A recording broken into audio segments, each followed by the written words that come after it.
शिवसेनेचे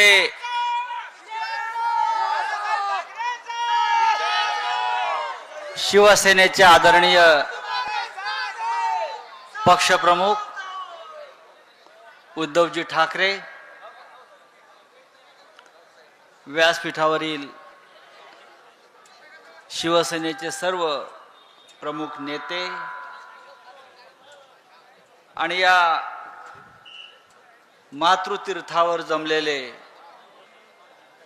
सर्व कडवट निष्ठावंत शिवसैनिक बंधूंनो आणि भगिनींनो, महाराष्ट्राच्या दृष्टीने नव्हे तर देशाच्या दृष्टीने अत्यंत पवित्र अशा जागेवर हा शिवसेनेचा मेळावा होतो आहे।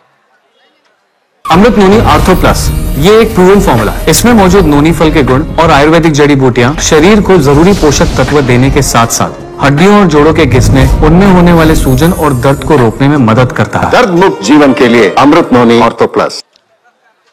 आणि त्या मेळाव्यासाठी आपले पक्ष प्रमुख उद्धवजी ठाकरे येथे उपस्थित आहेत। मगाशी आपण पाहिलं की ज्या मातेनं, राजमातेनं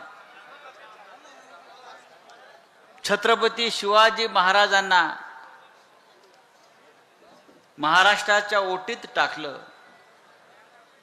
त्या जिजाऊ मासाहेबांच्या जन्मस्थानी आपण जाऊन त्यांचं दर्शन घेतलं।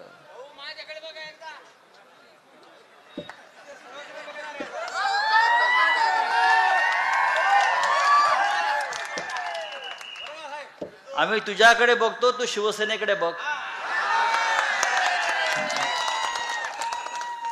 अत्यंत ही पवित्र अशी जागा आहे। हा राजवाडा नाही,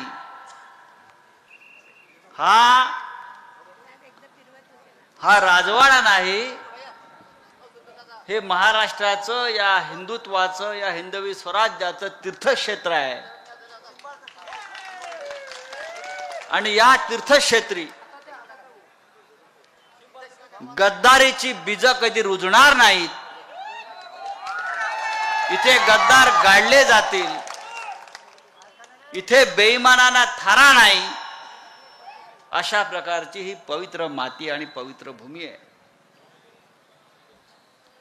छत्रपती शिवराय हे या महाराष्ट्राचे छत्रपती, हिंदवी स्वराज्य संस्थापक होण्याआधी बाल शिवाजींची पावलं या भूमीवर उमटलेली आहेत। छत्रपती शिवाजी राजांना घडवलं कोणी, श्रेय अनेक जण घेतात, पण त्यांना घडवणारी राजमाता जिजाऊ माता होती। हे अख्ख्या देशानं आणि जगानं मान्य केलेलं आहे। आणि अशा या पवित्र मातेच्या जन्मभूमीवर आपण सगळ्यांनी कायम शिवसेनेचा भगवा झेंडा, स्वाभिमानाचा भगवा झेंडा, जो छत्रपती शिवाजी महाराजांच्या नावाने आपण फडकत ठेवला, त्या भगव्या झेंड्याला कलंक लावण्याचं काम इथल्या काही लोकांनी केलं। त्याच्यामुळे मला खात्री आहे की आपण सगळे एका निर्धारानं, ज्याने या मातीला कलंक लावला शिवरायांच्या, त्यांना ह्याच मातीत गाडल्याशिवाय राहणार नाही।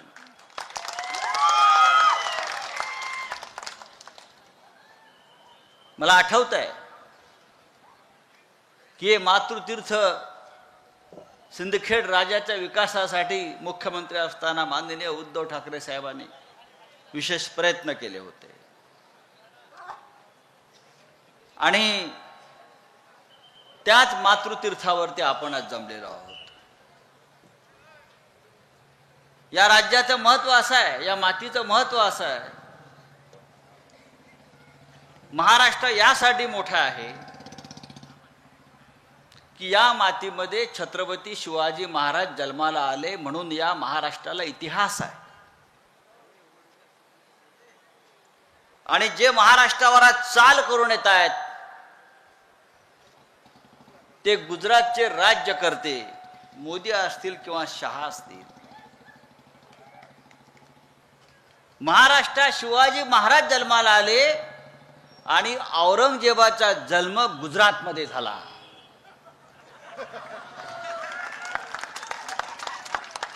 गुजरातमध्ये जिथे मोदी जन्माला आले त्याच्या बाजूला दाहोद नावाचं गाव आहे,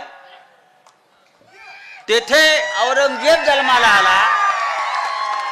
आणि म्हणून ही औरंगजेबी वृत्ती गुजरात आणि दिल्लीतून या महाराष्ट्रावर चाल करून येते आहे आणि शिवसेनेच्या विरोधामध्ये, आमच्या स्वाभिमानाच्या विरोधामध्ये.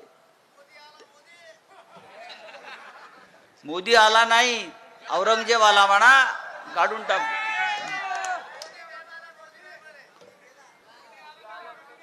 तर अशा मी हा इतिहास सांगण्याचं कारण आहे की या राज्यात शिवाजी महाराज जन्मले आणि बाजूच्या राज्यामध्ये औरंगजेब जन्माला आला.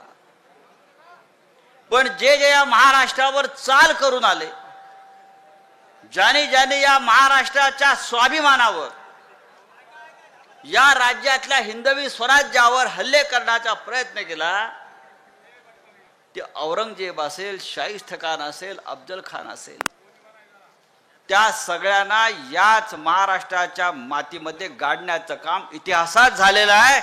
त्याच्यामुळे आता सुद्धा जर कोणी त्या विचारानं या महाराष्ट्रावर हल्ले करणार असतील तर हा छत्रपती शिवाजी महाराजांचा महाराष्ट्र आहे आणि छत्रपती शिवाजी महाराजांच्या विचारानं स्थापन झालेली शिवसेना, त्या शिवसेनेचे निर्माते बाळासाहेब ठाकरे आहेत आणि ती शिवसेना उद्धव ठाकरे यांच्या नेतृत्वाखाली आपण पुढे घेऊन चाललेलो आहोत. त्याच्यामुळे याद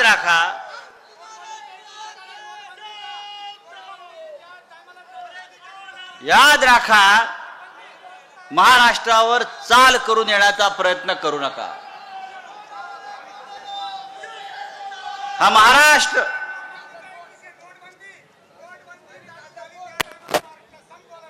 महाराष्ट्र संपवला, महाराष्ट्र संपवण्याचं कारस्थान सुरू आहे.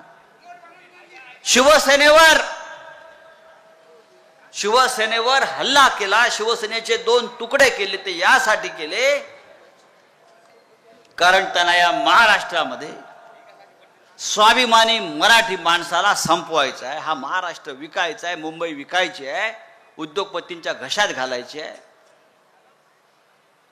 हे आपल्याला होऊ द्यायचं नाही.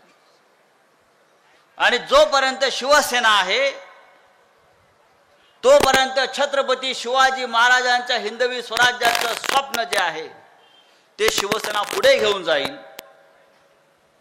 आणि ते हिंदवी स्वराज्याचं स्वप्न तोडण्यासाठी आधी शिवसेना तोडली पाहिजे, मग महाराष्ट्र तोडू, मग मुंबई तोडू, अशा प्रकारचं कारस्थान या दिल्ली आणि गुजरातच्या लोकांनी केलंय. आणि आपल्याला त्याला तोंड देऊन, त्यांना संघर्ष करून त्यांना मागे हटवायचं आहे.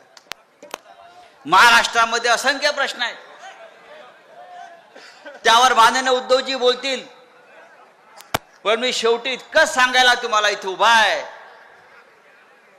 आले किती, गेले किती, संपले भरारा, पण उद्धव ठाकरे तुमच्या नावाचा अजूनही दरारा. म्हणून हे सगळे आपल्या विरुद्ध उभे ठाकले आहेत. पण आपण लढत राहू, संघर्ष करू आणि या महाराष्ट्रातली बेमानी कायमची गाडू. जय हिंद, जय महाराष्ट्र. चला.